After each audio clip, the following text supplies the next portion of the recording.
Student, सर्वप्रथम मैं तुम लोगों को नए साल की हार्दिक शुभकामनाएं देता हूं। ईश्वर से प्रार्थना करता हूं कि यह नया साल तुम्हारा खुशियों से भरा रहे।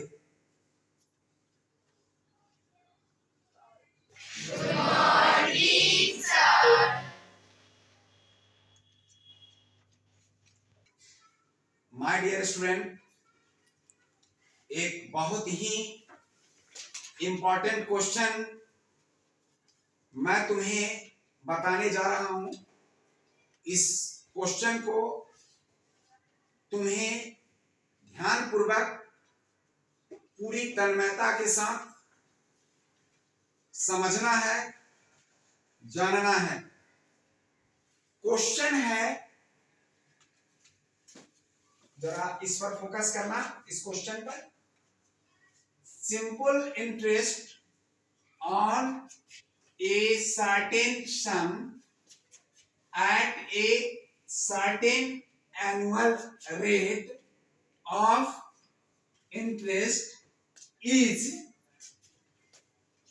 2/16 of the sum if the number representing rate, percent and time is numerically equal, then find the rate percent per year. Student, तुम्हें ध्यान देने की जरूरत है कि simple interest on a certain sum at a certain annual rate, it means rate and time. Here it is given if the number representing rate, percent and time is numerically equal. Numerically equal means, what is the meaning of numerically equal? Numerically equal means if rate is 5%, then time is 5 years. If rate is 9%, then time is 9 years. This is known as numerically equal. Do you understand?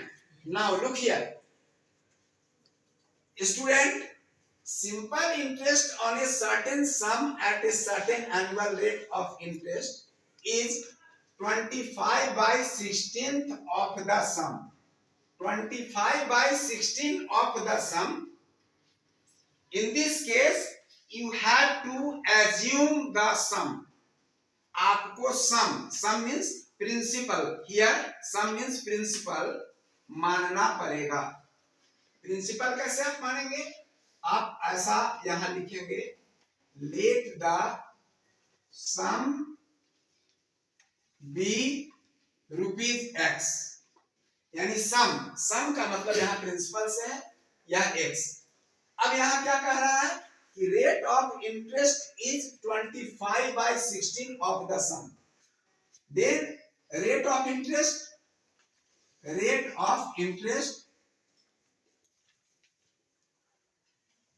is equal to 25/16 of the sum.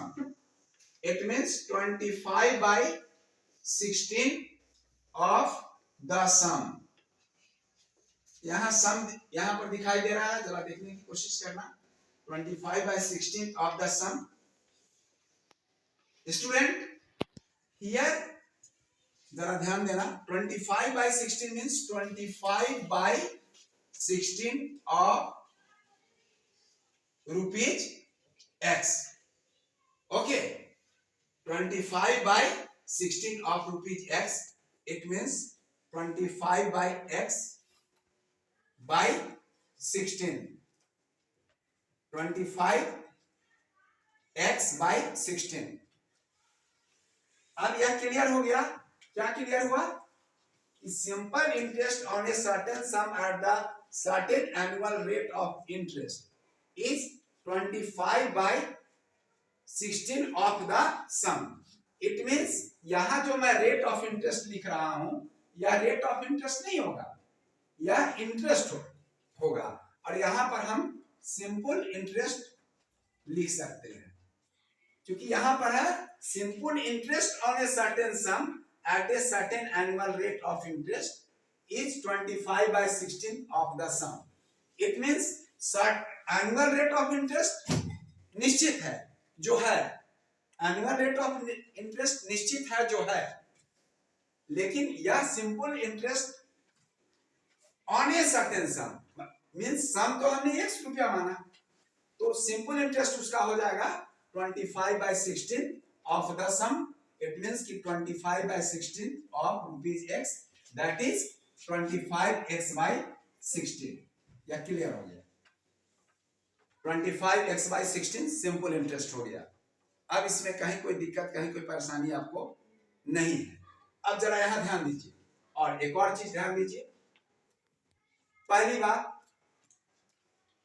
दूसरी बात, if the number representing rate, percent and time is numerically equal. Numerically equal means I have already told you about that. If rate is 9%, time is 9 years. If rate is 5%, time is 5 years. Okay. Now look here.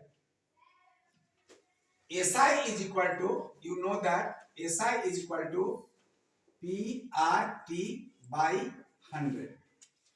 SI is equal to PRT by 100. SI is given, student, SI is given, that is, यहीं पर जरा focus करना, यहाँ पर ध्यान देना। मैं तुम्हें बता रहा हूं, यहाँ SI के जगह पर हम लिखेंगे 25x/16, 25x/16 SI के जगह पर लिखेंगे, और P मीन्स प्रिंसिपल, प्रिंसिपल के जगह पर x यानी सम जो ऑलरेडी मैंने माना, इनटू R के जगह पर R, और स्टूडेंट टाइम के जगह पर भी मैं R लिख दूंगा, क्योंकि मैं पहले ही बता चुका हूं कि R और T दोनों क्या है, इक्वल है। Student, here R is equal to T है। मेरी बात को समझ पा रहे हैं? मैंने आपको बताया कि R is equal to T है। तो PRT, P means rupees x, जो पहले ही मैंने माना है, R मीन्स रेट, और T के जगह पर भी मैंने R लिखा। क्यों लिखा? इसके पीछे क्या रीजन, क्यों लिखा? क्योंकि हमको क्या निकालना है, मुझे निकालना क्या है, रेट निकालना है।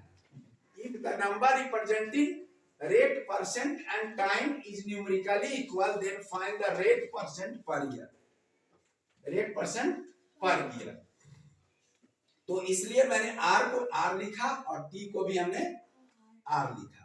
अब बाई 100 किया। अब नाउ, अब स्टूडेंट देखें, ऐसे होता क्या है कि एक छोटी सी बात मैं बता रहा हूं कि 25x/16 is equal to x multiply R by 100 है।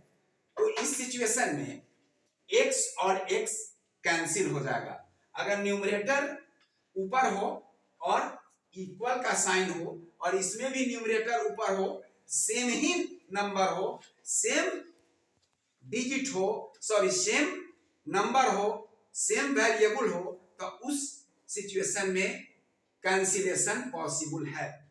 तो हम यहां कैंसिल कर देते हैं x एंड x को, तो बचेगा हमारे पास 25/16 is equal to R² by 100। Student, R multiply R means R², अभी नहीं, 25/16 is equal to R² by 100. R² by 100 means here R² by 100, R multiply R, R में R से मल्टीप्लाई करोगे तो R² होगा। A में A से multiply करने पर A², उसी तरह R में R से मल्टीप्लाई करने पर R² होगा।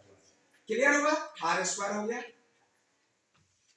अब 25/16 स्टूडेंट है और R² r स्क्वायर बाई 100 है, तो इस सिचुएशन में हम एक काम कर रहे हैं, क्रॉस मल्टीप्लीकेशन कर दे रहे हैं।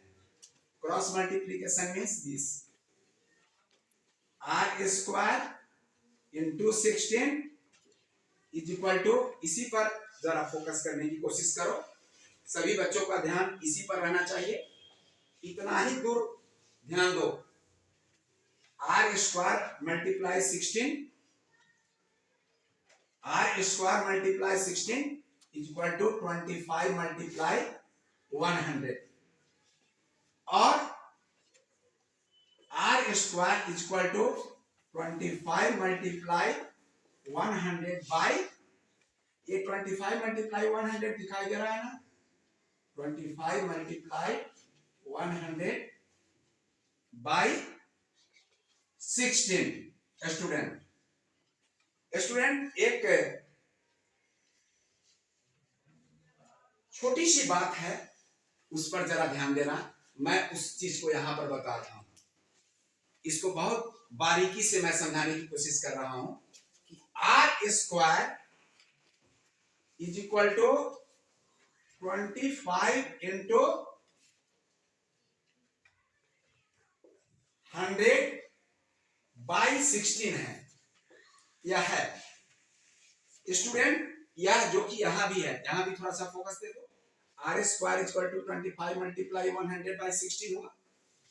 अगर हम r बराबर निकालें, या इस स्क्वायर को हटाए, जो कि हमको वैल्यू निकालना है r का, इस स्क्वायर को हमने हटा दिया, तो यह स्क्वायर इधर स्क्वायर रूट में चेंज हो जाएगा, यह स्क्वायर रूट में चेंज हो जाएगा, इस बात को ध्यान दो, स्क्वायर रूट में चेंज हो जाएगा।